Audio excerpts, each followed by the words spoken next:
Si vous déployez encore à la main en SFTP vos projets avec des étapes manuelles pénibles, eh bien dans cette vidéo, nous allons voir les étapes exactes qui sont automatisées et que j'utilise pour déployer des projets coûtant plusieurs millions d'euros avec des dizaines d'ingénieurs automatiquement en production.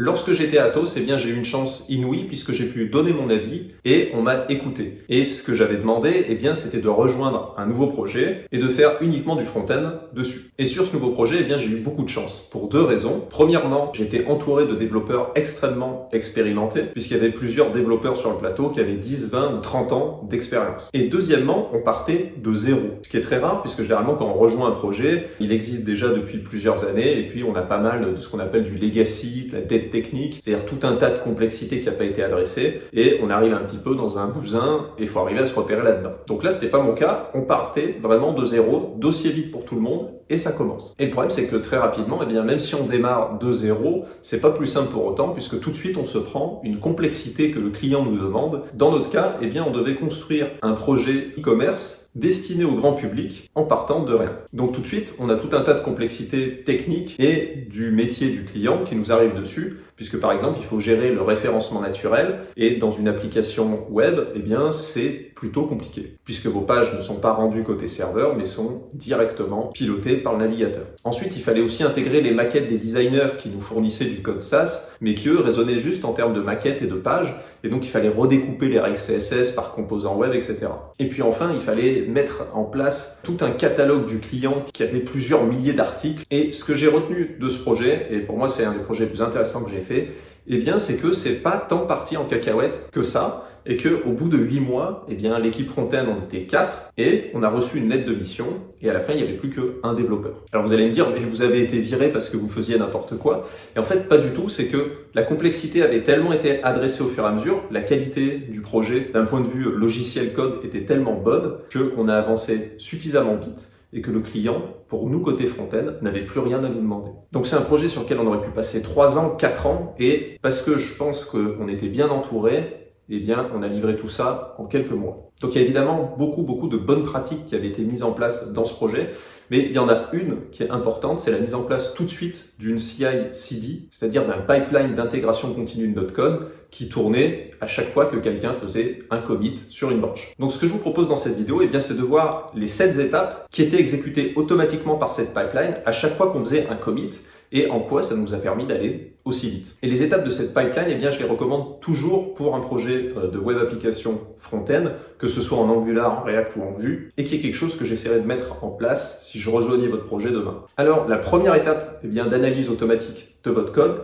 elle vient pas du code justement, elle vient de vos dépendances. Donc l'idée vient pas de moi, quand on avait mis en place cette CI/CD, c'est un tech lead qui nous avait mis en place tout ça et nous avait aidé. Et la première étape, c'était de faire NPM audit sur le projet pour voir combien de paquets qui contiennent potentiellement des défaillances de sécurité ou de performance sont livrés dans votre code en production. Et c'est quelque chose que j'avais déjà remarqué quand j'installais un peu des dépendances. Je faisais npm install, puis je voyais 100 vulnérabilités avec un message en rouge comme ça, mais je faisais pas plus attention que ça, honnêtement. Mais en fait, c'est plutôt une mauvaise pratique, puisque ça veut dire que vous utilisez les dépendances, c'est-à-dire le code d'autres développeurs, qui n'est pas tout à fait à jour et qui peut contenir des problèmes qui sont généralement classés par très critique, faire attention, mineur, etc. Donc l'idée, bien évidemment, c'est que quand vous livrez du code en production pour vos clients, l'objectif, c'est de livrer aucune vulnérabilité. Donc ce que vous pouvez faire si vous avez aujourd'hui des messages d'erreur quand vous faites NPM audit, premièrement, c'est de supprimer les dépendances inutiles, puisque ces dépendances ont elles-mêmes des dépendances, qui ont elles-mêmes des dépendances et potentiellement des vulnérabilités, etc. Donc, supprimez ce que vous n'utilisez pas réellement ou que vous n'utilisez pas du tout. Vous serez étonné du nombre de vulnérabilités que vous pouvez enlever pour des vieux paquets qui ont été installés il y a 1 an et demi et qui ne servent à personne. Deuxièmement, vous pouvez utiliser la commande npm audit fix. Et en fait, vous allez confier à NPM le fait de mettre à jour, sans rien casser, les dépendances dans votre projet. Il y a une option qui est --force, ne l'utilisez jamais, puisque ça peut casser la compatibilité entre vos dépendances. Et enfin, une fois que vous avez fait tout ça, il se peut que vous ayez encore des vulnérabilités, et là, il faut aller faire des fixes un peu à la main, en allant sur le dépôt du paquet en question, et regarder comment vous pouvez aller chercher des mises à jour potentiels. Donc ça, c'est la première étape. On n'a pas vérifié notre code, mais on utilise des dépendances qui sont réglo. Deuxièmement, on va installer nos dépendances pour notre CI/CD, mais on va pas utiliser npm install. Et donc le développeur senior qui a mis notre pipeline en place pour nous, l'équipe front-end, eh bien, nous avait dit de ne pas utiliser npm install, mais d'utiliser npm CI à la place. Et j'ai eu un grand moment de solitude parce que pendant longtemps, je croyais que npm CI, ça voulait dire justement l'installation pour la CI.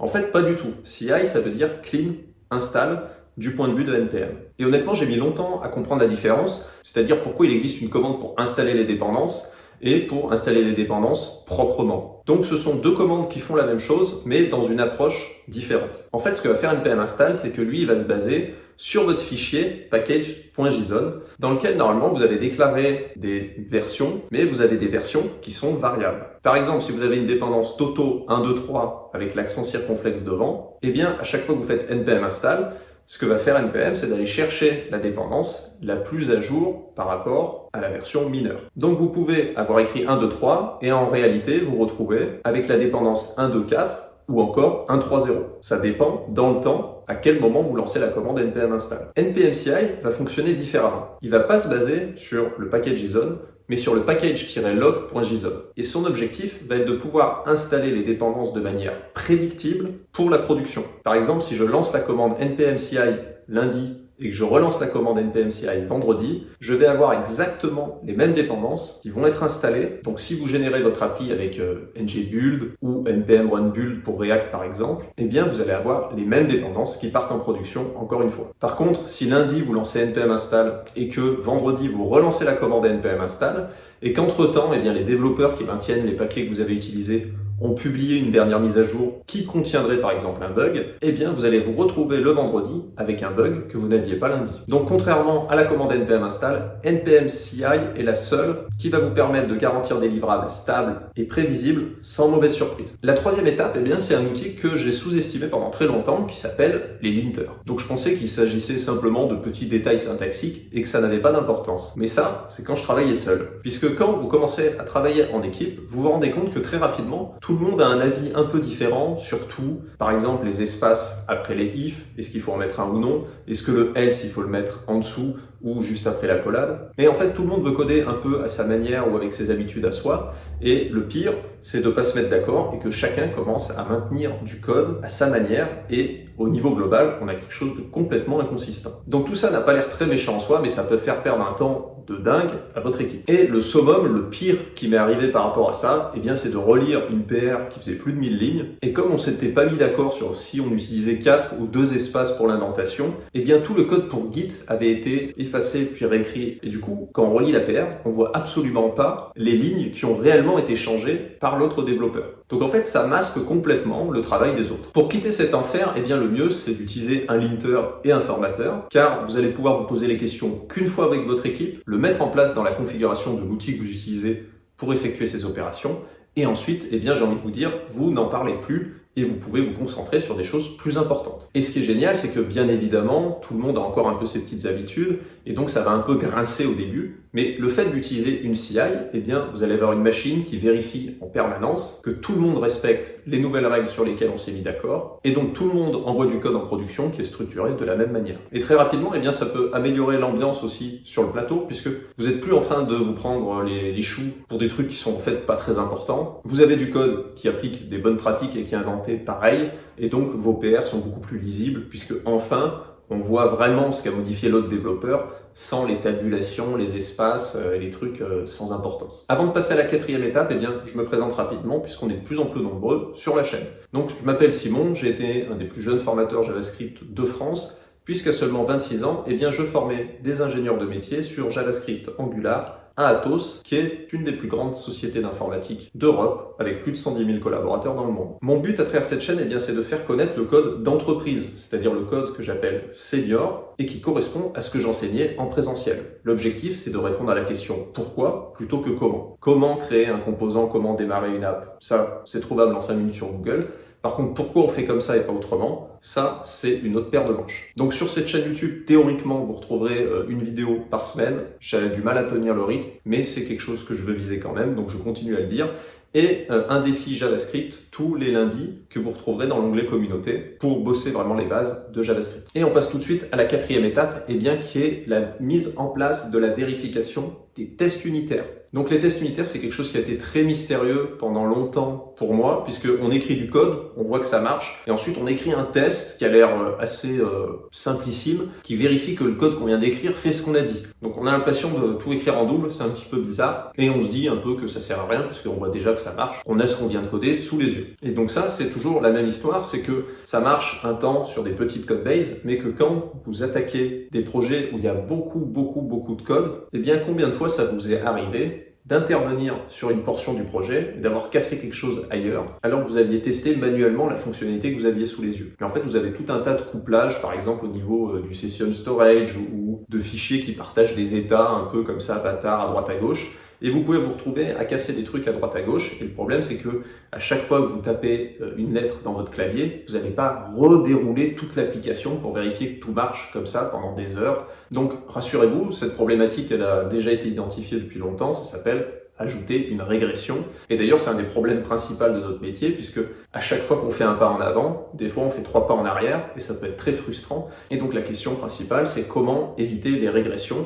Vous pouvez le faire avec des tests unitaires, puisque si vous avez une architecture normalement qui est bien faite, même quand vous avez des bugs qui remontent, des bugs vraiment end-to-end de l'utilisateur final en production, vous pouvez mettre en place un test unitaire qui vérifie que ce bug end-to-end ne se reproduira pas, mais en unitaire. En tout cas, dans notre cas, c'était encore plus simple puisqu'on est parti de zéro. Donc tout de suite, on a tartiné de tests unitaires tout ce qu'on livrait. Donc le tech lead qui a mis en place notre CI, avait mis en place une règle, c'est-à-dire qu'en dessous de 80% de coverage, il n'y a rien qui part en production. La CI indique l'étape de test unitaire en rouge, ça passe pas, il faut rajouter les tests sur le nouveau code et ensuite seulement ça peut partir en production. Donc au début, il nous assistait un petit peu comme des enfants puisque à chaque fois on oubliait les tests, on les avait mal faits, etc.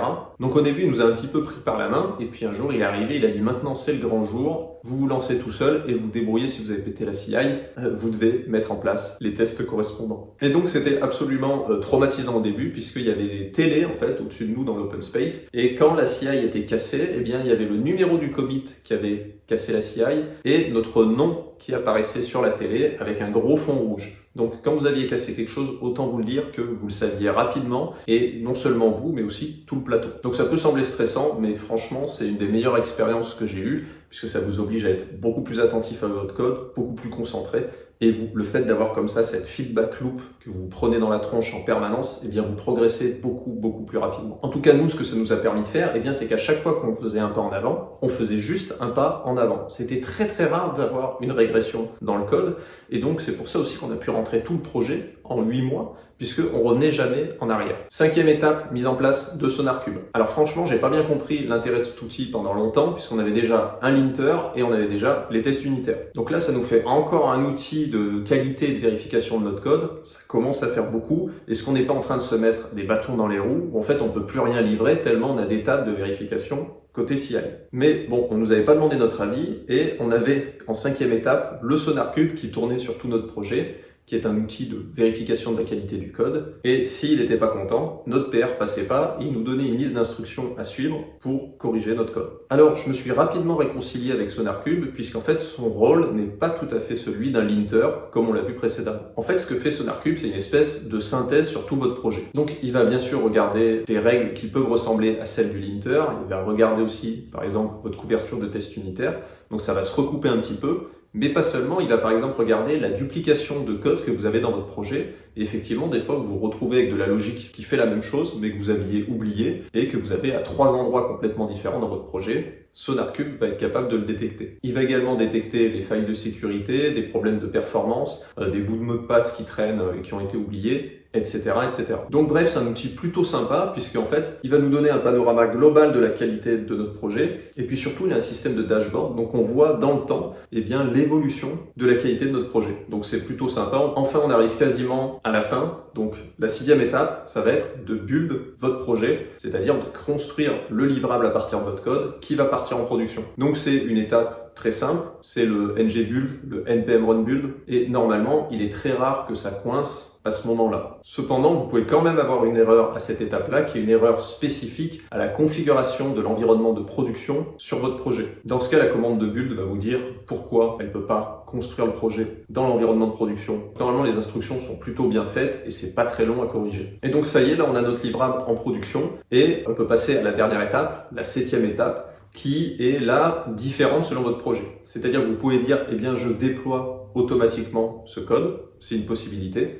Donc là, ça serait CD, Continuous Deployment, mais dans beaucoup de projets, eh bien, on va pas livrer plusieurs fois par jour comme des Amazon ou des Facebook. Il y aura plutôt un système de release, par exemple, on va déployer tous les 3 mois. Mais dans tous les cas, tous les builds qui sont validés et qui contiennent des bug fixes, une nouvelle feature, etc., eh bien, vont être archivés. Et donc, on va archiver ce livrable dans ce qu'on appelle un Artifactory. C'est un peu l'endroit où on stocke les artefacts, c'est-à-dire les livrables qui seront envoyés en production quand on en aura besoin. Donc, vous pouvez voir simplement comme une bibliothèque avec tous les livrables du projet. Donc nous, côté front-end, ça va être cette archive-là du résultat de ngBuild, mais vous allez avoir l'équivalent pour les autres équipes, back-end, etc. Donc voilà, c'était les 7 étapes de la CI que j'avais sur ce que je considère être mon plus beau projet de code. Voilà, merci d'avoir pris le temps de m'écouter. Si vous trouvez que cette vidéo vous a apporté de la valeur et que vous voulez devenir développeur web professionnel, eh bien voici 3 manières dont je peux vous aider gratuitement. Premièrement, simplement suivre la chaîne YouTube, pas besoin de s'abonner, vous passez quand vous en avez besoin.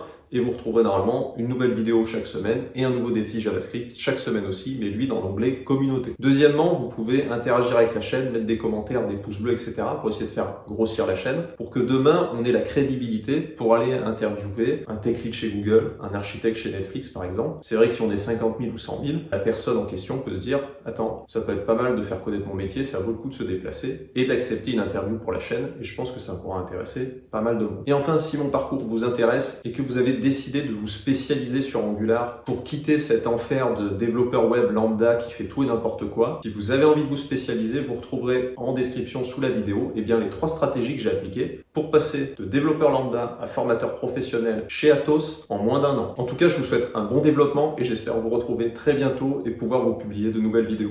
Ciao!